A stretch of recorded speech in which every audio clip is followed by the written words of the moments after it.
Well, mm, I'm. Let me now invite Makepeace Sitlo. She's been a journalist who is covering a very important region of the country.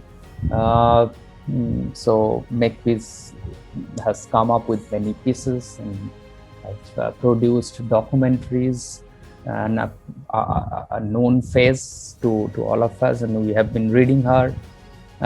So I request Makepeace to really give a presentation. All right. Thank you so much for giving me the floor. I'm really not too much into very long monologues, so I'm going to keep it fairly short and mostly kind of centered around my reportage.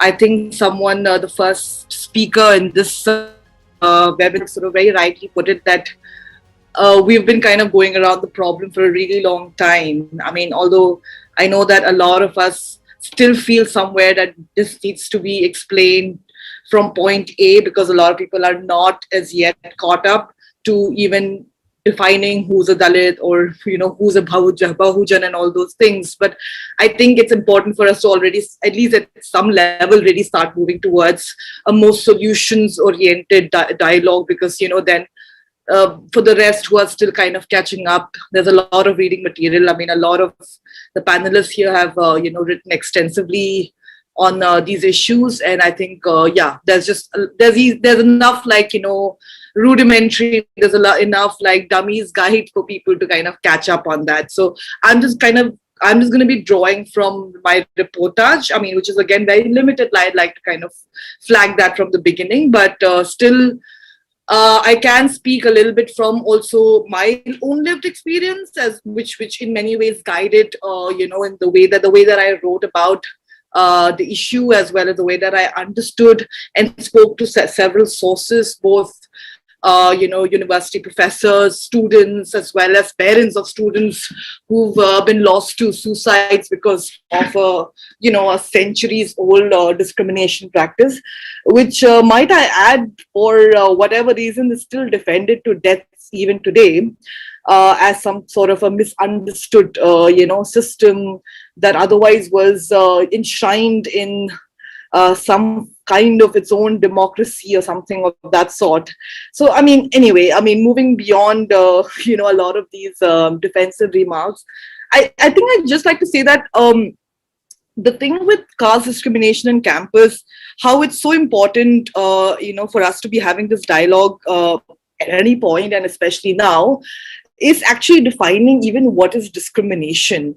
The thing is that, of course, we've got the SC/ST POA Act, and in my personal opinion, of course, but I would like to sort of, again, put the disclaimer that I have my own limited research in this, and someone who comes with more sort of extensive, thorough, research, as well as having reported on it, might have a different view. And I'm really, really keen on hearing that. But I do personally think, as it stands, the SC/ST POA Act is fairly watertight. There, of course, have been attempts at its dilution, which is something that I have also again personally protested, and whatever. It's something that I've been very against. But as far as just the sort of the provisions of the act goes, I do think that even in modern day implementation, it doesn't really fall short on the various ways that discrimination sort of manifest in the way that they roll out. I think I was watching this movie the other day, and again, it was something about it was really a horror movie actually. So, but nevertheless, it was about this gay couple, and one half of the gay couple was a black guy, and then it was a white guy, right? And they move into this sort of like a rural-ish suburbia. And and then this guy, the black guy, was talking about some kind of an off feeling that he has about his neighbors. And and I think that he was kind of the very usual, in the very typical way, being gaslit by his partner, that well, maybe you're just overthinking it, and you're speaking too much from trauma and things like that. And the thing that he said in response to me, that was quite interesting. He said that it's not like people change; they just get better at hiding it, hiding their prejudices, their biases. So I think even in that, even with that in mind, where people have become surely more diplomatic. I mean, there is this whole work language which has taken, a life of its own. I mean, people are feeling, people feel, I don't know, under siege by it, but at the same time, a lot of people are so nuanced and are so well versed in the language that they can probably beat any of us in this panel who really come with actual lived experiences. But in all any of these sort of so-called modern day circumstances, and I'm especially speaking about white collar spaces, and that's where the university really kind of, assumes a lot of importance here. So the thing that I'm also sort of getting at, and I think that was a lot on my mind while working on the Wire story. At the time, I must state that I was with Amnesty International India. I was a researcher and a campaigner there. And this was the thing that I wanted to, this was the last of my reports that I worked on while I was with Amnesty. And it was sort of very, it followed soon after I did a little bit of reporting on the first death anniversary of Rohit Vemula in 2017. So, but the thing that I think a lot of, while I was trying to kind of, while I was doing my research and while I was trying to scope down, I think most people would understand who come from a research background, and especially a human rights research background, proving discrimination on campus can often be, riddled with a lot of hurdles. And that's largely because of the fact that, that discrimination may not really necessarily be overt and especially physical. So I think, again, another understanding, a very basic understanding that we have of discrimination, particularly caste discrimination in India, is that it's got to do with not being able to draw water from a well, not being able to wear like your slippers while crossing through a Brahmin village or something like that, or, ensuring that your whatever shadow does not fall on a Brahmin priest or something of that sort. So it's very overt. It's very kind of rather easier to prove. But when it comes to more white collar spaces, I think there have been, even with all of the extremely, tragic deaths that have happened, often the difficulty has been in being able to say that it is this act, it is these words that have really sort of led to someone's, suicide. And I guess that was also a huge debate that was raging, even in Rohit Vemula's case. Although, I mean, that was something that was so clear in the day, and without an ounce of a doubt about what were the kind of circumstances that led to his death. But in most cases, and in many cases where the discrimination is very subtle, the discrimination is very relational. That's often been a challenge for many of these committees that have been formed in the aftermath of these two suicides. So that's one of the things that I kind of really deliberated on. I tried to sort of nitpick on, on instances which would clearly give out that sense of what alienates people, what tends to otherize people, otherize students, But I think I felt, I remember, I can share this much, that even at the time working on that report, as someone who's essentially working or trying to kind of put this in a human rights framework, it was quite a challenge, because we just needed, our bar of evidence was sort of not meeting the standards that is typically observed in human rights violations, or what is considered or what is qualified as human rights violations. So even while reading through the various committee reports, etc., I saw a lot of good recommendations being put forth by the committees that were formed. Yet, I think while I did follow up with the universities at that time, I spoke to the professors of all the universities where suicides had happened, and also asked them about what was the change that happened after this committee was formed and the recommendations were made, And I think all across, which included even a place like Jawaharlal Nehru University, JNU, the bastion of very, very upper caste liberal politics in this country. And of course, the target of, of a very right wing government of the day. They also sort of, it had no impact that Muthu Krishna's death had happened at a time as sort of wired up and as kind of volatile as following the death of Rohit Vemula. So I think that's just in itself speaks a lot. It just speaks ounces. It speaks volumes of our complete inept, or I mean, again, when I say our, I would like to say mostly a very Savarna dominated, faculty or administration at the helm of these things. Let's also, like, I think for what it's worth, let's also call out the fact that the institute, or where, or exactly the faculty where Muthu Krishnan himself was studying, is led by a very, very renowned historian who is right now projecting herself to be a victim of this so-called fascist government, which is also as which is in fact perhaps more Brahmanical, if not equally Brahmanical, as the so-called liberal forces in our country. So I think these are things that are a bit inconvenient for most people to kind of digest, because it doesn't fall. I mean, caste is one of those topics in this country that doesn't fall neatly into a very left or right sort of a discourse. It permeates across. So yeah, I mean, that's one of those things that I remember, like, I mean, kind of coming away with from that report, that I mean, it was a sobering reminder of just how little accountability that institutions, by institutions I'm talking about people in these institutions, feel towards these kind of institutional deaths that happen. Other than that, I also wanted to sort of speak, like I said, through this report. One of the things that I like to share a little anecdote, because while, again, like I said, the research process of this report was quite a tumultuous one, because again, there weren't really, apart from these committee reports that were there weren't too many there weren't too many civil society reports, or for that matter even human rights kind of reports to like lean on. There were a few NCDHR reports to kind of again refer to, but nothing which were really sort of mounted by some of the leading sort of civil society organizations, as well as international organizations that operate in India.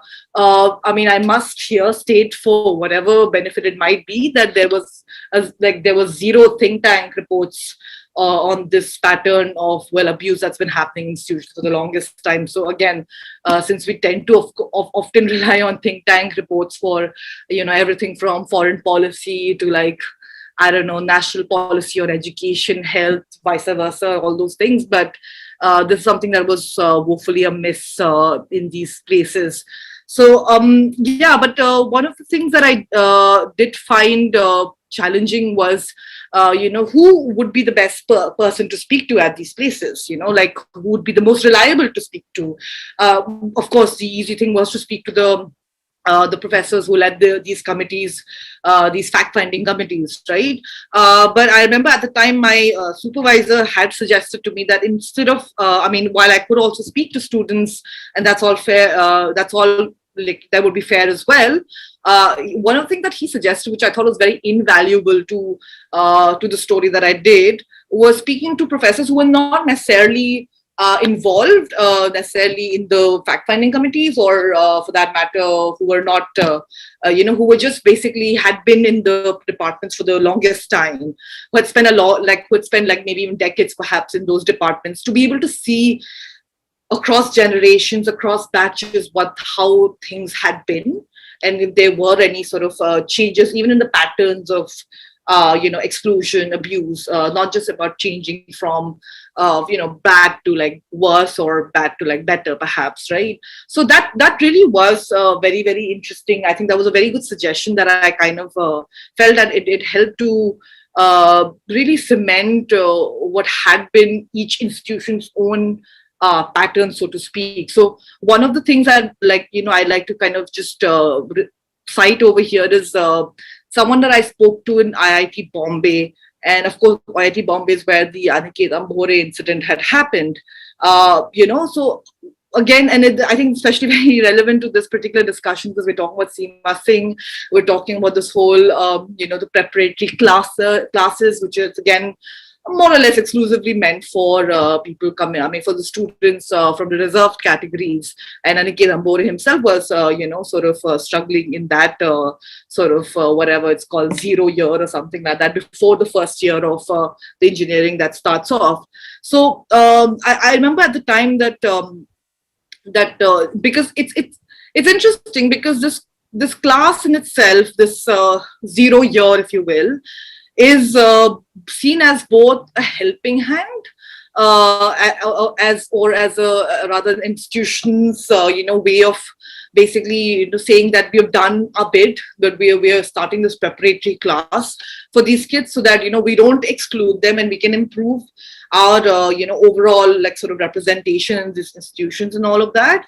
But at the same time, the attitude remains no different, right? And that is kind of in many ways proven by Seema Singh, who has ironically written all these pieces or something about which none of which I've read, but nevertheless has written something about being a very very sort of a very sensitive professor and someone who's very very clued into the needs of students from reserved categories. So the thing that I remember that the IIT Bombay professor had told me at the time was that this whole preparatory class is just another like form of this upper caste generosity, just helping these students. But in any way it does not change, in any way it does not change the way that that the teachers really kind of approach the students, as in it hasn't really kind of in any way shifted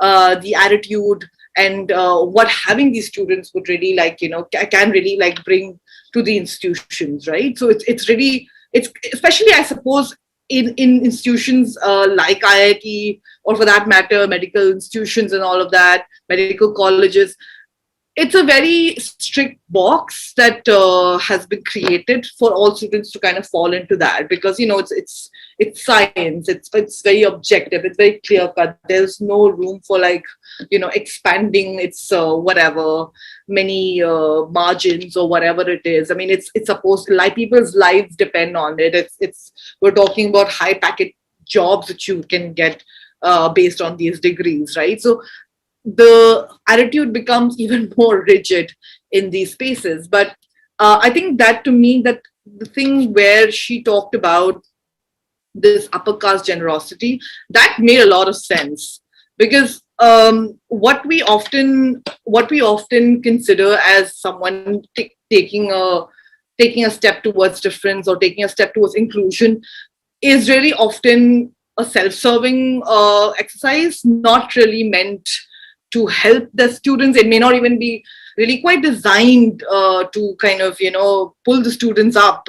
And more importantly, I would really measure any. I mean, I think what would be really good is to have like some sort of a a baseline as well as an end line assessment of the students who go for this preparatory class for the preparatory year, and what's their level of entitlement being in these institutions. And I mean, I think the results of that assessment will pretty much, for some of us, affirm what we already know, but also will blow the minds of most people who believe this is like some kind of like a, life-changing thing for students and things. I know that I've had nieces who've gone through this preparatory class, and I can just say that the sense that I've got from them is of complete indebtedness. Like, they feel very indebted being in this space, that that this is something that was given to them. It was not something that they deserve. It was not something that they had the right to. So I think that in being in that space, being in that mindset, already makes you extremely, extremely vulnerable to, of course, the very, very, very humane, perhaps even casteist ideas and prejudices of many of these professors. Of course, the other thing also one should mention about is the very representation of the faculties in these spaces, which is woefully imbalanced, which remains woefully imbalanced even today. So I think these are some of like the reflections that I sort of had, from my at least reportage. The one thing that I'd just like to quickly add here, I'm sure I'm kind of running out of time by now, but I mean, I think I was asked at one point that what should be like the media's role in this, like how can the media report these instances, these stories better. For one, I think suffice to say that don't just report deaths, don't just wait for people to take their own lives, because that's a very very, I mean, that's a very very last end point for someone to reach that point of desperation before you take notice. And I think it reflects very poorly on, journalists as well, that we wouldn't really take instances like Seema Singh as seriously as, if unless, as opposed to a situation that some student from that batch had committed suicide or something of that sort. So I think that in itself, we need to be far more